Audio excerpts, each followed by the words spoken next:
Hello and welcome. Thank you for joining us on the program. I'm Chimeze Obi-Wago. Coming up, global markets in the red as global economic worries and oil prices continue to weigh on markets and investor sentiment.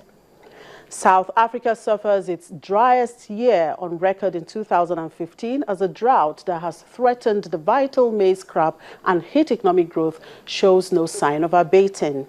Plus, mixed reactions trail Central Bank of Nigeria's new monetary policy. Well, we'll begin in Europe, where the European Investment Bank says it has stopped loans to Volkswagen pending an investigation into whether some of its previous funding could be used by the German car maker to cheat diesel emissions tests. Volkswagen has been embroiled in scandal since September when it admitted to cheating U.S. emissions tests for some diesel vehicles using software known as defeat devices. Speaking at a news conference in Brussels, EIB President Werner Hoyer said that the loans would remain on hold until an absence of connection between the banned software and a €400 million EIB loan is established. In order to be on the safe side and also to preserve the interests of the bank, and that means also the interests of our shareholders, we have decided to put on hold any new loans for Volkswagen for the time being. We will consider information, findings and recommendations emerging from our own review and from ongoing judicial investigations on a regular basis and reassess our position based on those findings. Borrowing normally is somewhere between 60 and 85 billion euros, and in that range it will remain again. We have started the borrowing program for 2016 forcefully at the beginning of the year with the first big tickets in US dollars and in British pounds, so it is well on track. Well, global markets are mostly in the red as global economic worries and oil prices continue to weigh on markets and investor sentiment.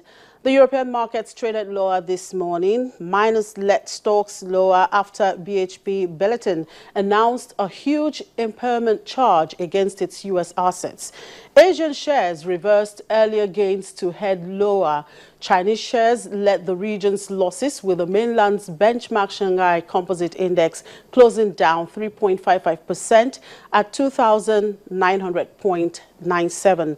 Now, the price of U.S. crude oil fell almost 2% to $30.59 a barrel, while Brent crude was down more than 1% to $30.54. Both benchmark oil contracts have fallen below $30 a barrel for the first time since the first half of 2004 this week. Meanwhile, in China, the impact of attempts by the central bank to stabilize the currency this week seemed to be fading as shares continued to fall. Now let's switch over to Frankfurt Stock Exchange for more on the markets with DWTV Channels TV correspondent Ulrich Batz. Thank you for joining us, Ulrich. Yeah, my pleasure. Thank you. Now, the price of oil have rattled the global market with Chinese shares leading Asian losses. How is it playing out there with the DAX right now? It's also a problem for the DAX and for the whole European markets. The oil dropping under $30 is a problem because I'm hearing myself here at the moment. I'm sorry. Now it's better. Thank you. The oil dropping under $30 is a real problem here because, of course, it signals that the world economy is very weak and triggered to maybe go even weaker still. And people are also seeing a problem in the overabundance of the supply side. The supply side is the major reason why that oil price is falling the way it is. And as of Monday, it's not going to get better, but worse from the situation of the producers, looking at it from their point of view, because from that point on, Iran will start pumping oil as sanctions fall by the wayside. Good for consumers, good for business to have low oil, but people that I talked to today are fearing real reverberances, real turbulence in the financial markets because of the trouble in the oil industry and because also, of course, trouble for all the countries producing oil. Nigeria is one of those countries which is having troubles, of course. Right, BHP Billiton has written down the value of its U.S. shale assets by $7.2 billion. That's about 5 billion euros as a result of the dive in oil prices. What does this mean for the shareholders? It spells big trouble. It means that the BHP Billiton shares today, as a result, went down by about 6%, sometimes more than 6% in the European market, and that means losing much more than the average in the market, and wipes billions off shareholders' value in one fell stroke with that move today.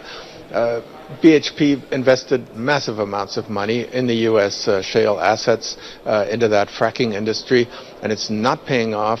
Investors, of course, asking themselves, is this going to be it?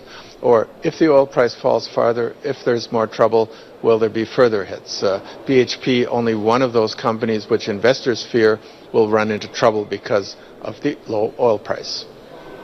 Now, Orange, is the last trading day for the week. What are the major drivers for today, and what are your expectations for next week?